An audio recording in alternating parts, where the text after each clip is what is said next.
So a bunch of stuff been going on. We can talk about that a little bit before we move to the questions. It's just so weird now because I'm like looking at, you know, I've got 4 or 5 different feeds going. I hope I'm recording on all of them, but there you go. So I was in Colorado Springs a couple 10 days ago, not even, maybe a week ago, something like that. And then, so I had that on the books for a while, and I had the Minnesota trip, which is tomorrow, on the books for the while. And then I got a last-minute invitation to go to kind of this mini conference in Hawaii, and that's someplace I've never been. And so Natasha and I decided that we would make it our birthday presents. So we went to Hawaii, hung out with Evan Sayet and a bunch of other really smart people, and had some interesting discussions about a bunch of interesting things. It was great to get to know Evan better than I had. I'd known him relatively well, but we got to spend 2 or 3 days together. And he's a brilliant guy and a funny guy. Actually, I think one of the high points of the trip was for about an hour, Evan Sayet and I got a chance to talk about writing television. That's an odd thing to be able to say, but it was really fun to sit there and talk about writing for Cheers and writing for, I wrote spec scripts for Cheers. Nothing I ever did got on the air, but Evan's written for Johnny Carson. He's written for David Letterman. He's written for lots and lots of people, and it was fun talking about being comedy writers. Although he's a professional and I'm just play one on the internet.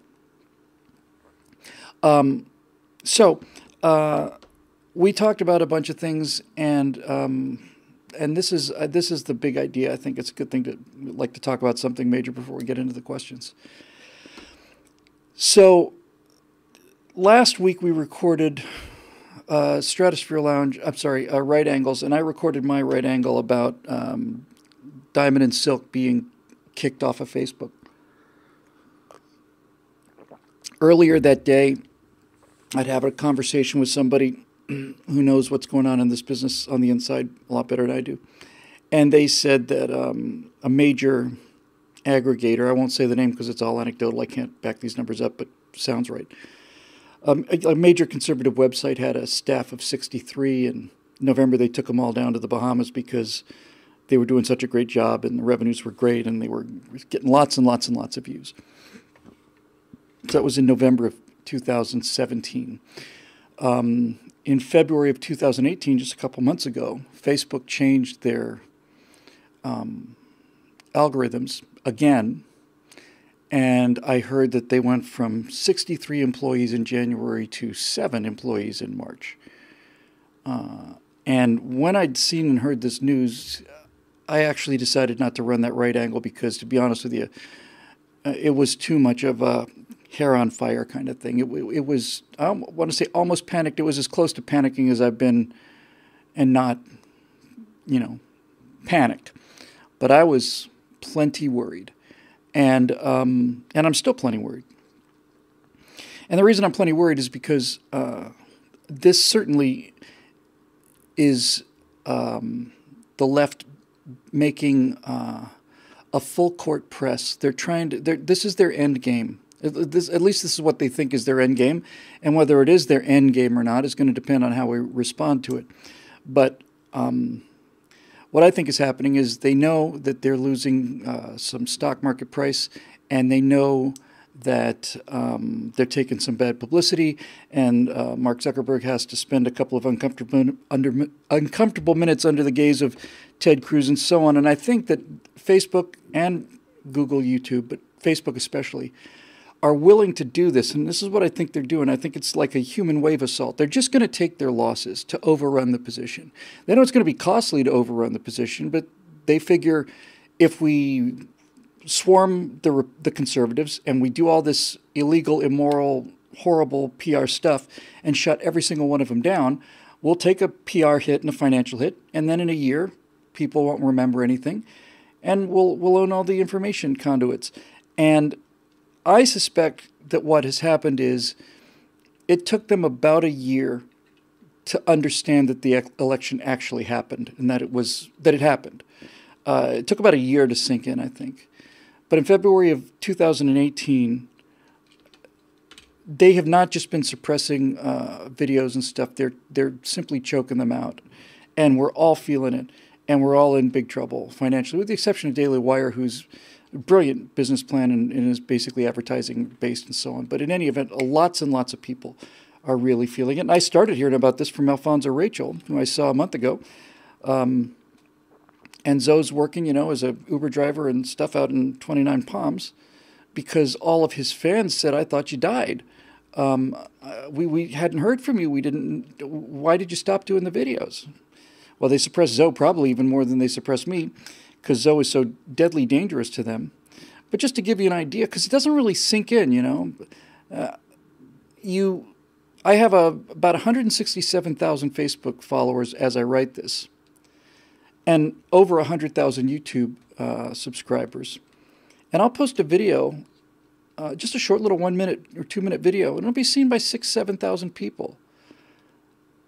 Prager University said that their videos were going out to 2% of their total audience. 2%.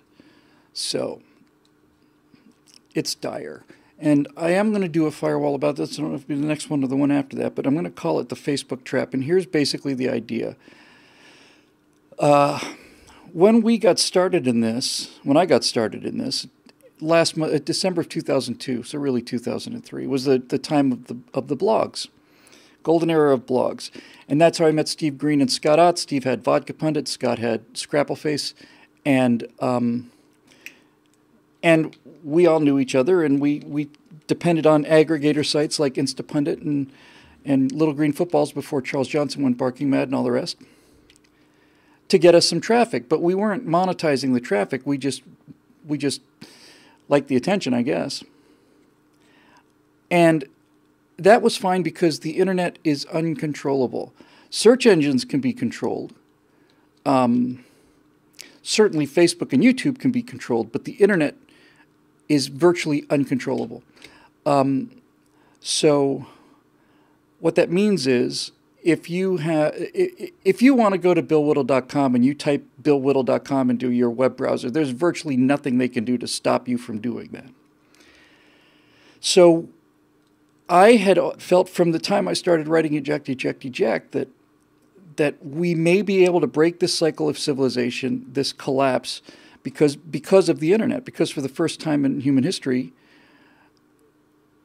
there was a chance for regular people to talk to each other directly without going through the priesthood of, the Democratic Party and CNN and all these newspaper editors and our moral and intellectual superiors like the Kardashians and all the rest of it. We had a chance to just talk to regular people like regular people, and I thought that might be a game changer rather. The reason I'm scared now, and was very scared a couple weeks ago, feeling better now about this since this last idea, is because we made a fatal error. Well, we might have made a fatal error. We, without question, made a serious critical error. And here's what the error was. Starting around 5 or 7, 8 years ago, something like that, when Facebook really started to take off, everybody realized that what Facebook was it was an internet within the internet. And it was a place where anybody could go and get most of what they wanted from the internet. You'd get news stories linked there, and you would get, you get to see how your niece is doing and all the rest of it. So it was very convenient. And that's why, Tide Detergent has a Facebook page, and gee, I wonder what's going on with, my Midas muffler Facebook page. Everybody's on Facebook because everybody's on Facebook. But we didn't recognize what the trap of this was. And the trap of it was that we were going from an unregulated information medium to one that is privately owned and strictly controlled. And so conservatives, among everybody else in the country, spent millions and millions of dollars on advertising to build up Facebook followers. And as we became more effective, the progressives that run Facebook and YouTube and Google owns YouTube, got more and more nervous about this, so they started to slowly use algorithms, mathematical formulas to make sure we got seen by fewer and fewer people. But then Donald Trump got elected, And once that sunk in, I'm pretty sure they decided the reason Trump was elected was because some alternate form of the story was allowed to get out. You know, they're still talking about Hillary Clinton's emails in Benghazi, those knuckle-dragging savages out there in flyover country who apparently still have a vote. You know, we'll try and get rid of the Electoral College as soon as we can to make sure that doesn't happen either. But I think basically all of these tech geniuses and the progressives got together and said, we lost the last election because we lost let's face facts. Hillary Clinton lost to Donald Trump because of BillWhittle.com. I think it's pretty much beyond any rational form of discussion or argumentation. And I'm willing to concede that a few other sites like maybe Drudge or Daily Wire or, you know, Levin or Crowder or Beck or Rush or maybe Fox and all, Hannity may have had some other minor contribution to make. But terrestrial radio and television is going out of business. Nobody's watching it anymore. And I'm quite convinced that they've said to themselves, we are not going to lose another election because we're not going to let people hear the other side of the story.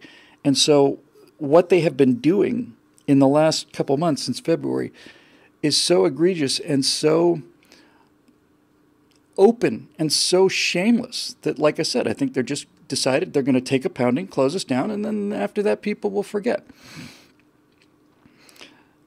And that's why I was scared for the first time ever in this job. I've been discouraged before, I've been depressed before, but this was the first time I was scared because,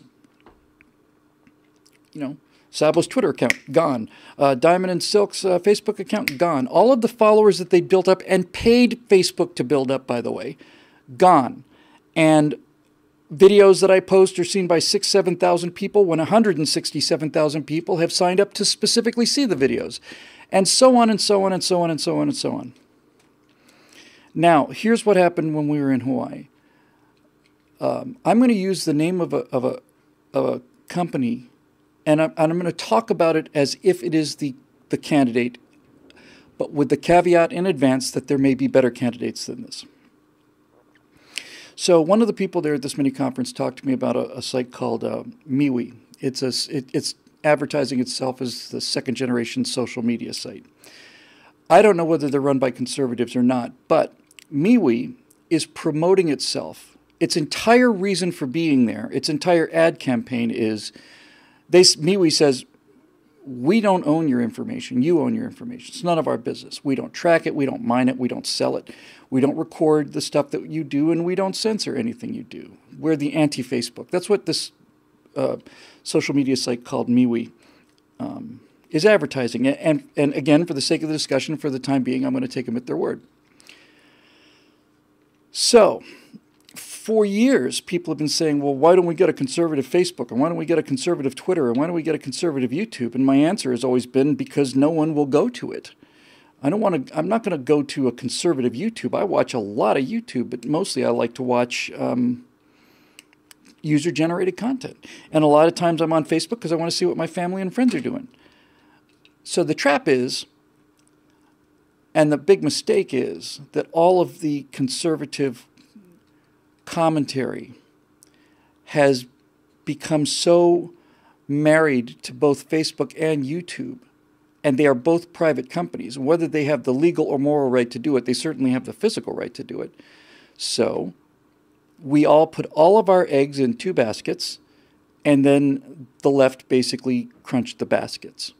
And now we have to get what's left out of those baskets. So what I'm proposing is, and this is the point. It can't just be BillWhittle.com. It just can't be an idea I have. This has to be an across-the-board agreement with every single conservative commentator. And I think we could probably get that consensus because it doesn't change anybody's advantage or disadvantage. But what I would like to do is I would like to start a cultural move to MeWe or whatever. But for the time being, we'll just say it's MeWe. What I mean by that is I'm not going to just encourage you to go to the MeWe page.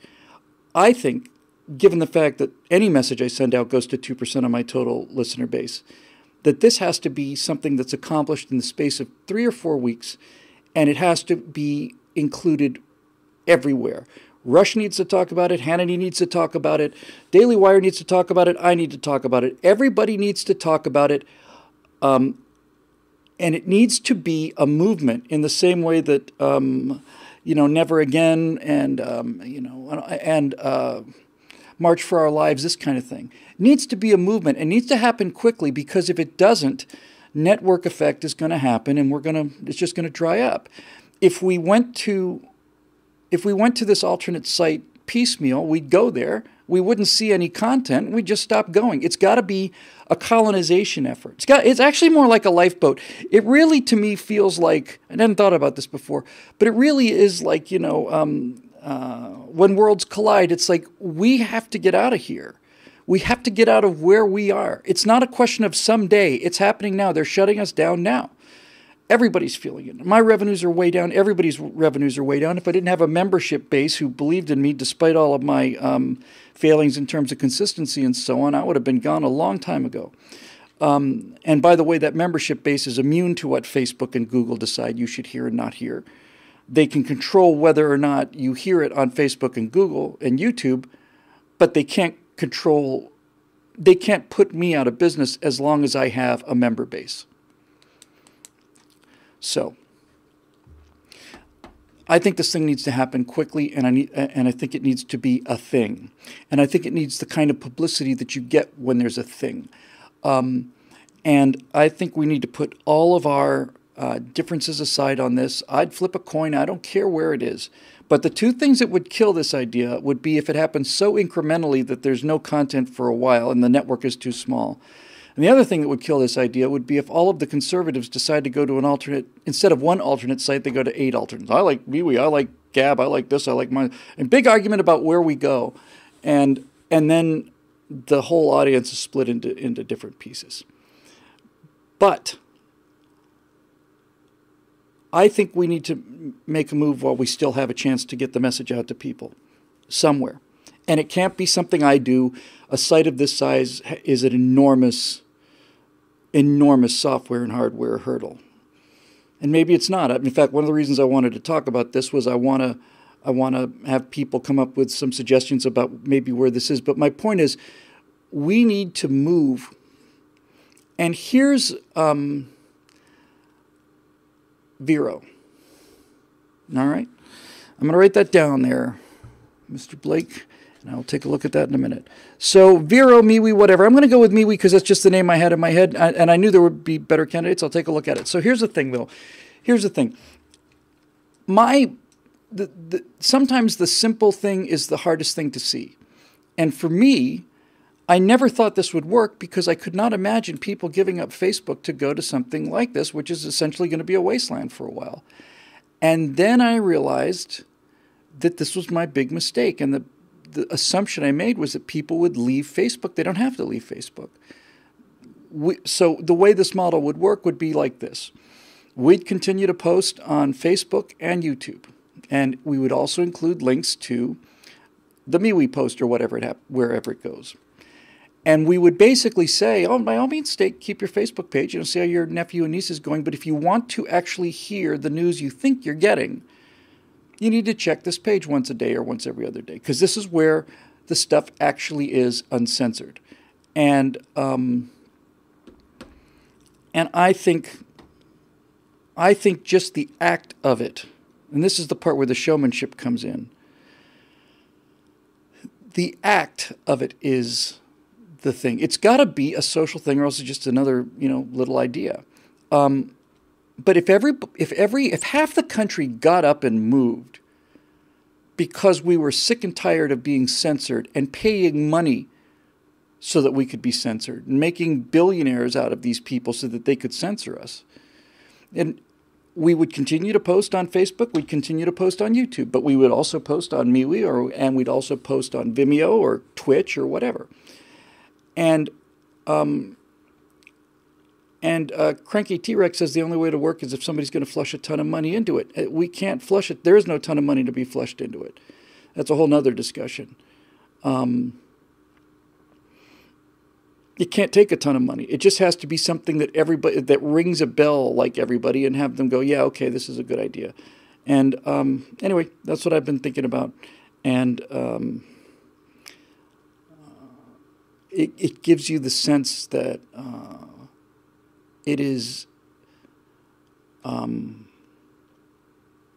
like the Oklahoma Territory. You know, everybody's in their Conestoga wagons whipping their horses, trying to get there as fast as possible. Who was that who just made that comment? I want to get the name because it's an interesting point. Dave Wellman says that we shall not vacate the battlefield. Well, Dave, I'm not talking about vacating the battlefield, but I am saying that if Facebook is a battlefield, then the battlefield has vacated us whether we like it or not. It's not a question of effort. It's not a question of content. It's a question of we are handing a letter to a mailman whose job is to burn the letter. So we need, I think, a universal aggregator where people can go and have the same experience that they get. And the final note I'll make about this particular subject is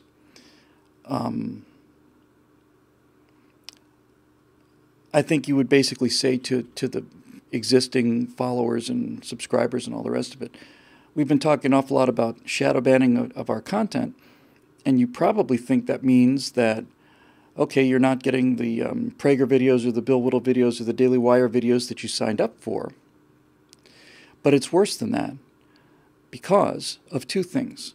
First of all, your friends and relatives are not getting the posts that you make. You, just regular Joe citizen, you put up a Facebook post talking about how awesome Donald Trump is or how much you love this country. It'll be suppressed in the same way that our messages are suppressed. So you will be free to receive and give, an actual free opinion in a way that you are not now. You send a post out there, you post it. You've got 100 family members or 500 or whatever. You say, oh, Donald Trump's doing a great job. You think it goes to 500 people. It doesn't. It probably goes to 20 people. And that's not fair.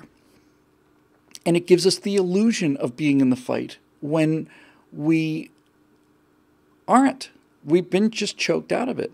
And there's also, as a significant matter of stuff that's below the surface, it is an enormously discouraging strategy that they're using. And that's, I think, a big part of it is, Zoe was just heartbroken. He's just heartbroken, not even so much because of the loss of revenue. There's certainly that. He says, people think I died. People think I've just stopped making these videos. And when you see content that, 2-3 years ago was doing 700,000 views and now it does 20,000 views, it makes you feel like you're done. That nobody's interested in listening to me anymore and nobody really wants to hear this anymore. It is exceedingly demoralizing, which is a big part of it. And I think the main point here is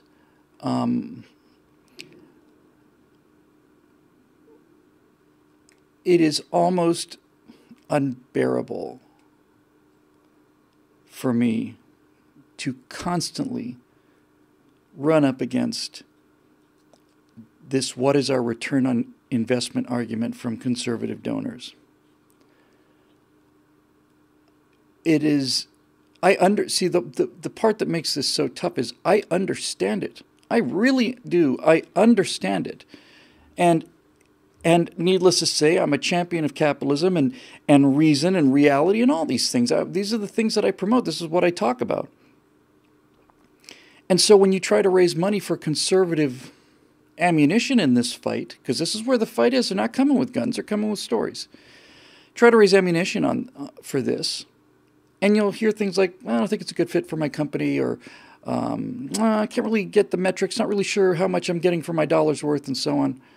And these are unquantifiable qualities. We can't quantify them. How many people have been convinced that America's an awful country because they watch Family Guy for 20 years? How many, or 10 years or whatever? How many votes has The Simpsons changed? How many votes has Family Guy changed?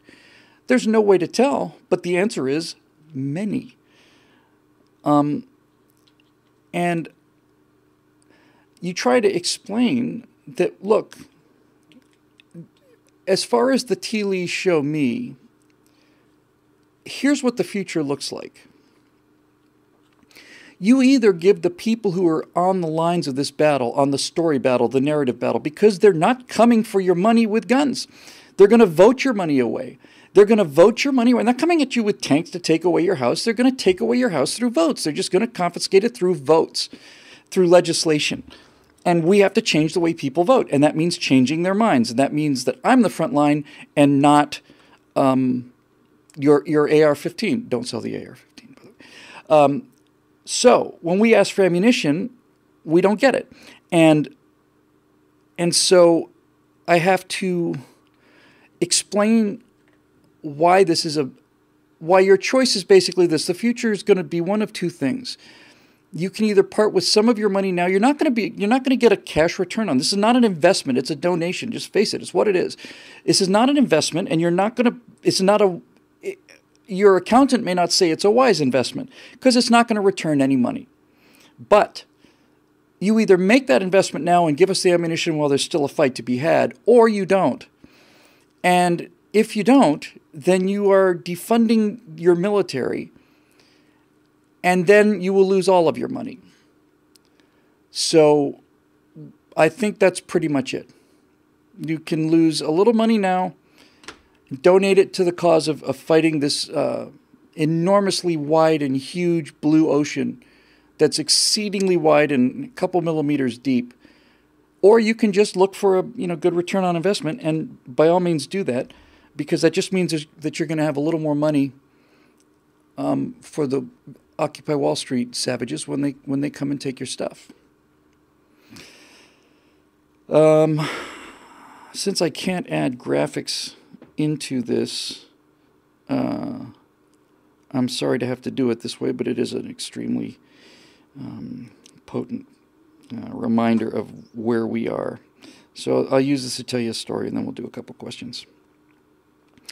I've shown it a few times before, but if you haven't seen it, what I'm about to show you is an electoral map of the United States. This is what the United States election results would look like if the election were held tomorrow and if only millennials voted.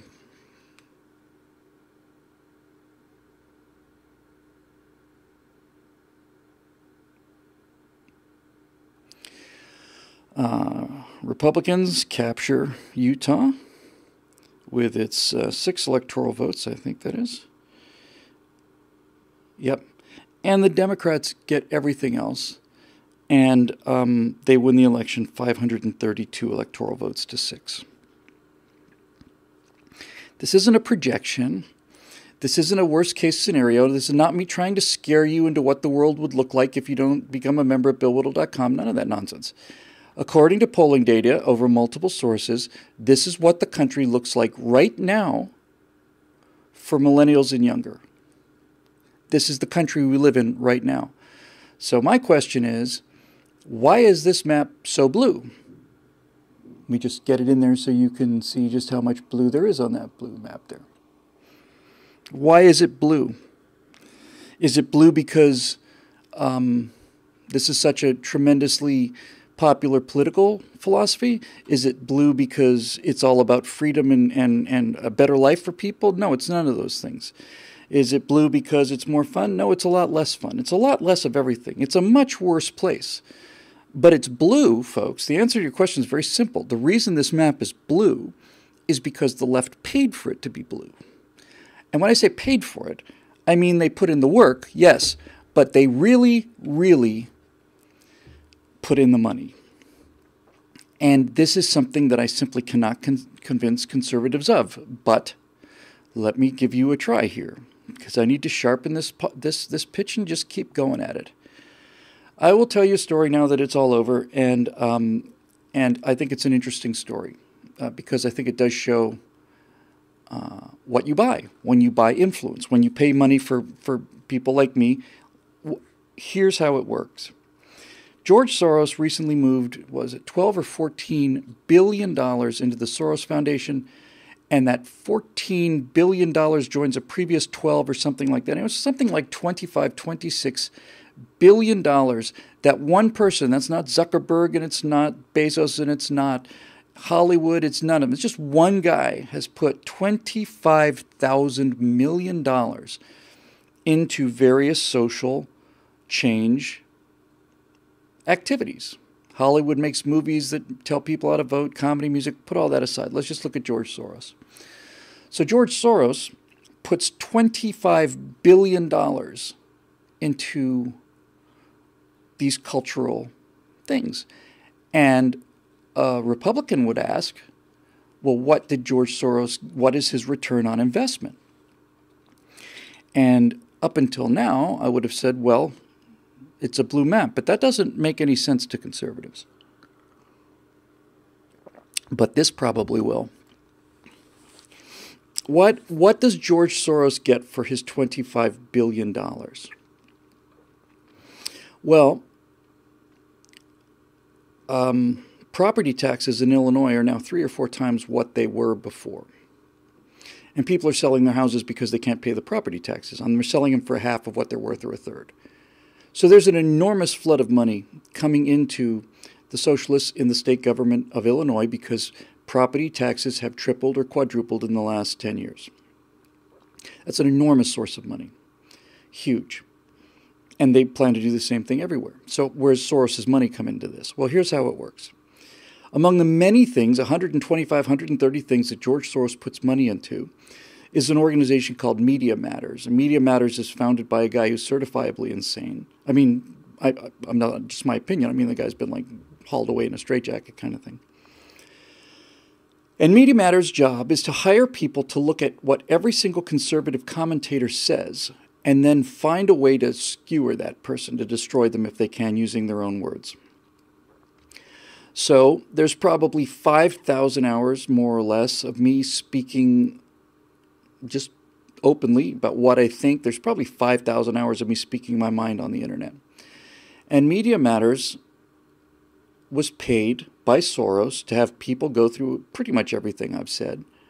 And they got a hold of this interview I did with Stefan Molyneux where we were discussing the bell curve. And we were discussing a book, and we were discussing the premises in the book. And while we were discussing the premises in the book, I stated some of the premises in the book, and then those direct quotes were used as if it was my opinion. So what does that have to do with billions and billions of dollars in property taxes that the government and big state gets? Well, here's how it works. 3-4 months ago, in Florida, I met a person I like very, very much. He's a conservative soldier. He's one of the best people I ever met. He's an enormously big-hearted guy. And I admire him enormously. And he asked me, we weren't very good friends at the time, he said, hey, I did a significant amount of work to get the current governor of Illinois, Rautner, elected because he was a conservative, and he came over to my house and he talked about all the conservative things he was going to do. So I went to a lot of trouble, spent a lot of money to get him elected. We got him elected. We got a Republican elected in Illinois. And once he got into office, he started to sign legislation that was worse than the most progressive Democrats that we've seen. And he kept doing it. He turned Illinois into sanctuary state, and he let those property taxes continue to rise and kept signing those bills. He signed public funding for abortion up until, birth bills, these kind of things. And he said, I've had enough of it. You're not the person you said you were, and I'm going to support a challenger. So he contacted me, and he asked me if I would be willing to come out to Illinois and support this challenger named Jeannie Ives. And this challenger, I'm told, was a real fighter, real heroic. She had gone to West Point. She had 4 kids in the military, was married to a military guy. She turned down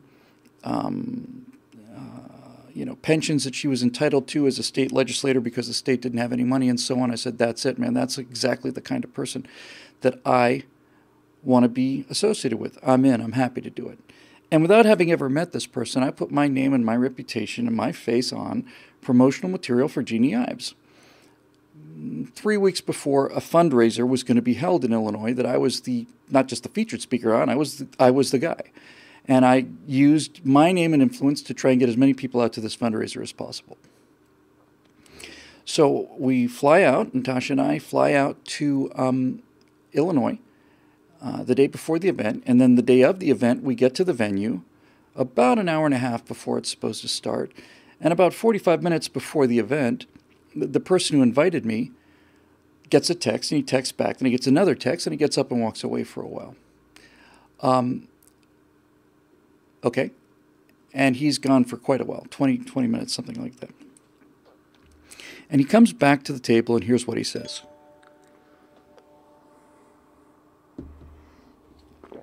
He says, I've just been talking to the Ives campaign, and they tell me that they cannot come to this fundraiser if you're going to be there. What's that? They said that Jeannie cannot come to this event if you're going to be there. I'm just completely mystified. And then they elaborate and say that somebody had sent the Ives campaign a Media Matters article on me that was done maybe a year earlier, a little less than a year earlier, where they called me an academic racist and a white supremacist, based on an interview I did with Stefan Molyneux, where we were talking about the bell curve. And of the 5,000 hours of times me talking about anything on the internet has been out there, they were able to find some quotes from one interview that I did with another guy who did most of the talking. And they put these quotes together in such a way that it made me sound like a white supremacist and a racist. So I said, look, can I just talk to somebody here? I could just show you videos that I do with black conservatives, with friends and people. It's obvious how much I respect them and so on. But she wouldn't meet with me because that would be, terrible, obviously. And I met with two of her campaign people. We were in a small room, and I sat down and I started to pull out my defense here, and they said, these two guys said, look, Bill, we know you're not a racist, but did you say that black people are unemployed and unemployable? I said that the dependency strategy of absolutely destroying inner cities, making people dependent on the government, means that they end up unemployed and unemployable. But I said it made them unemployed and unemployable because of a policy that's been put on them from above. I didn't say that they were naturally unemployed or unemployable, but I did say that. They said, did you say that black people are lazy? I said, what I said was that black people have become dependent on the government. Dependency makes you lazy, and that's not what they quoted me as saying, because it's not even just dependency makes you lazy that I said. When I went back and looked at the actual transcript, what I said was, dependency makes you lazy, comma, and I ought to know because I was dependent on my friends for many years on their largesse, and I was lazy, bitter, angry, and miserable. In other words, my so-called supremacist position that this race is lazy, in the same sentence, I said that I understand this phenomenon because it happened to me over the space of 10 years. That's what they did. So, in any event, I'm talking to these two guys, and they, like I said, they said, we know you're not a racist. I said, look, guys, I'm just here to help the candidate, okay? I don't care. I'm here for this guy, who's a wonderful guy. I'll do anything for him. So I'll sit this one out, no problem. I'll just sit down in the golf simulator room at this golf course and start smacking golf balls at a video screen for a while. And they said, okay, we'll just pretend it didn't happen. Fine. Okay, fine. So I go down to there. The fundraiser goes on. So a lot of people ask where I am. Some people get up and leave when they find out I'm not there, but they do the fundraising. They raise some money. And as we're walking out to the car, a guy who helped me with this suddenly started cursing. And I said, what? He said he was looking at the Jeannie Ives campaign Facebook page. And prior to meeting with me, the Ives campaign said, We utterly denounce the racist comments made by Bill Whittle. We've taken down all of the promotional materials that he's done for us. We had no idea that he held these inexcusable views. And we not only do not have anything to do with him, he was not at the fundraiser. Jeannie eyes to sever all ties with this horrible white supremacist. And that really hurt and pissed me off quite a bit. The next day I wake up, thank God for Natasha because I don't know what I would have done without her, but the next day I wake up and that same social media guy named Josh Firestein, who came to my rescue and for whom I'm extremely grateful, was just defending me left and right. He said, "How you feeling?" I said, "I'm marginally better than yesterday." He says, "Well, you might want to sit down." I said, "Okay." And he hands me his phone where he's done screen grabs. And the Charlotte Observer and the Chicago Tribune and the Los Angeles Times and all of these screen grabs that say GOP challenger cancels event with white supremacist Bill Whittle. And when I saw those things, you get anybody, I don't know if you've ever had that kind of shock where you feel, it's like metallic taste in your mouth. Something happens to your nervous system, and it's not just like a shock; it's like a sensation. And I've used this expression 100 times, and so are you, but I never meant it because I never really understood it. But the truth is, I wanted to crawl under a rock and die. I just wanted to go crawl under a rock. I wanted to go away, a long way away, and never be seen again. I didn't want to fight about it, didn't want to argue about it. It's in 60 newspapers. AP picked it up, I already have enough trouble with these college students, and now it's news. Now it's in the newspaper, so it's got to be true. And it took me probably 3 or 4 hours before I had the even emotional strength to look at some of the things that I'd said about this. And as I started reading some of my quotes and things from transcripts from Stratosphere Lounge and so on, I actually felt this enormous sigh of relief, because if you have a conscience, you say to yourself, have I become this? Is this what I am? Have I become a racist because of all this stuff that's going on? And then I started reading about all the times I said things like, the Tuskegee Institute, and I started talking about all the times I said that this proves that if you hold people to higher standards, they'll rise to higher standards. And I've said 50 times in public that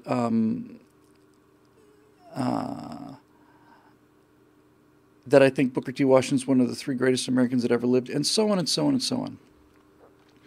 And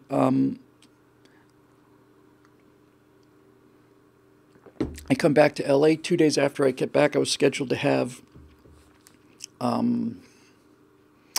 a panel discussion at Cal Poly, but the Democratic Student Society and the Muslim Student Society both pulled out of that because I was going to be there, and they tried to scramble to get me on with somebody else. But I said, I'm not going to come to this event after people have basically said, no, we're pulling out because of this. I'm not going to come begging back here and argue with these people. It's not going to be about the media anymore. It's all going to be about me. It's going to be me defending myself against 4 other people on a panel, and an entire hostile group of people who don't listen and never have.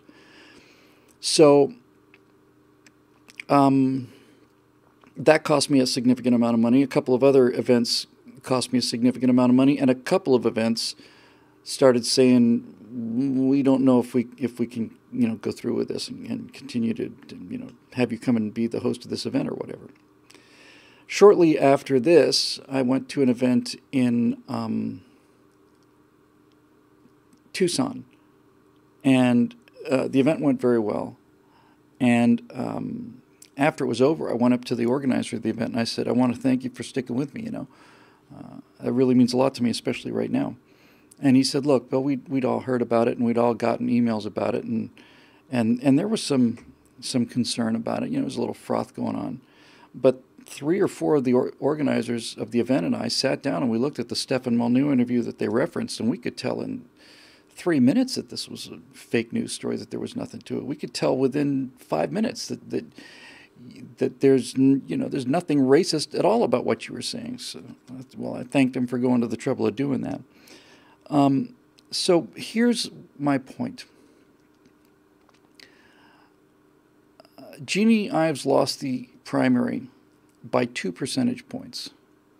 And I suspect that if I'd been doing the messaging that I thought I was going to be doing, as well as the social media magic that this other guy, Josh, was capable of pulling off, I think there's a very good chance that we could have won that election. Because I had some really, really different out-of-the-box ideas. And this seemed like the right candidate. So when people say, well, where's my return on investment? The answer is this. George Soros puts $22 billion or $26 billion on the table. Part of that money goes to Media Matters. Media Matters smears me. The conservative challenger in Illinois distances me, which is what made it a news story, by the way. It wasn't a news story that Media Matters put this thing out. Media Matters is Media Matters. But when the Republican conservative challenger calls me a white supremacist and distances themselves from me publicly, denounces me, that's news. So, George Soros put down money that took me out of this fight and some other capable people out of this fight, that since it was a 2-point loss, I believe we could have won. And if we'd had another 6 months to convince the rest of people in Illinois, we could have won the general too, I think. So for his $22 billion, one of the many things that George Soros gets, including the Congress, the House of Representatives are going to get in November, that's one of the things he bought. But he bought continuation of this 3 or 4 times higher property taxes in Illinois, which is billions and billions and billions of dollars. And that's how it works. So, that's it. If it had gone differently, you could foresee a world where she gets this memo and decides to trust the people that brought her in here. She'd seen my work over the years. She maybe, instead of being such a coward, she decides, okay, well, I haven't seen anything about this guy that makes me nervous, so she could have gone, and the press release could have been this.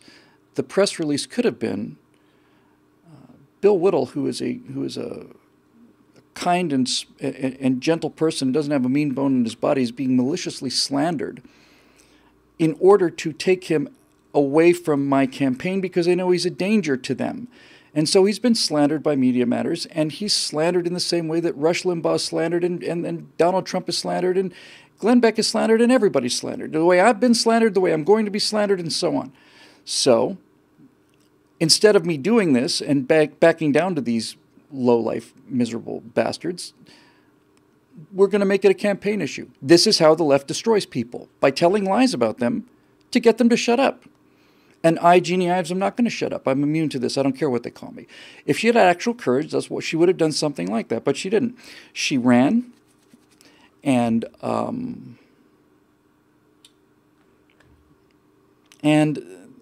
that's that. And the little follow-up to this story is simply this. About a month after this incident, the Ives campaign ran an ad, which I hadn't heard about until much, much later. I certainly wouldn't have done this, but nevertheless, about a month after this, the Ives campaign ran an ad where they had like a Muslim thanking Governor Rautner for this, and an illegal alien dressed like a Mexican, I guess, thanking Governor Rautner for making it a sanctuary state. And immediately upon the release of this ad, the left pounced all over it and said how unbelievably racist it was. But the kind of ironic boomerang here is, so did the Republicans. The Republicans in the state of Illinois came down and said, this is a horribly racist thing. We have nothing to do with it. Completely distance ourselves from it. And I remember hearing this story after the election was over, I think, but if not shortly before. And I remember thinking, how does this feel, Jeannie? You know, how do you like it? You know, you're there trying to save poor people because the government is stealing all of this money, and Chicago's the murder capital of the world, and you think you're going in there to try and do something about it. And imagine my surprise when you find out that the left is fighting dirty with you. And now you've been smeared as a racist, not only by the left, but you've also been smeared as a racist by the people who are on your own team. How does that feel? Do you like it? Because I didn't like it very much at all. So that's where George Soros' money goes. And we have not yet seen the beginning of what this blue wave is going to do when it's coming. It's going to be overwhelming. And this is why they tried to shut us down on Facebook and all the rest. So, that's the world we live in, and we have to start making serious efforts to do something about it.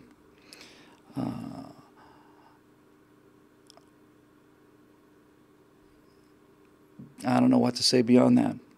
They're shutting us up, they're shutting us down, and they are also controlling the information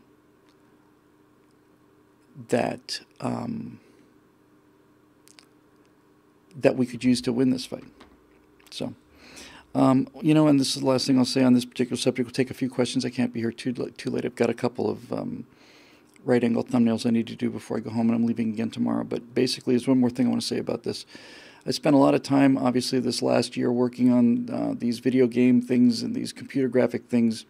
And I know a lot of people have thought that was a misuse of my time. And as it turns out, it probably was a misuse of my time. But let me just tell you why I wanted to do those things and why I'm going to continue to do them, but I'm going to do them in my spare time instead of my prime time. This is our country now. It's not our country someday. This is what our country is now. Most of the people that support the work I do want me to continue to make videos for the red square. And I think I need to be making videos for the blue ocean. But I can't convince people of this, at least not so far. So I'm going to continue to make videos that conservatives want to see, but basically I'm going to be continuing to make videos for a shrinking red dot. As the country gets older, that red square gets smaller, and pretty soon it'll be an all blue country. And I'll continue to make these videos for this red square. But that's not where we need to be. You know? It's not where we need to be. Because that map is painted blue from coast to coast, but it's so thin. And yeah, so Cheryl says she's glad to hear it. I assume she's glad to hear that we're going to continue to make more videos for people that don't need to hear the videos. And spend less time working on projects to show the people who do need to hear the videos the simple truth. And the simple truth is that this blue map is composed of people who I don't need to change their mind. I don't need to change their behaviors. They're already behaving like conservatives. I just have to show them and tell them that what they're doing is behaving like conservatives. But now this is something I'm going to have to do in my part-time, and whether it gets there in time, I don't know. One thing I do know is this is the future. This is where the fight is. I'm tired of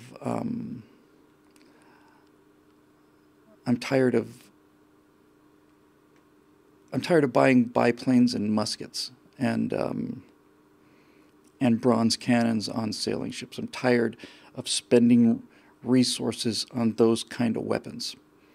I would really, really like to be able to buy stealth fighters and EMP weapons and adoptive camouflage and all that stuff, but everybody's convinced that the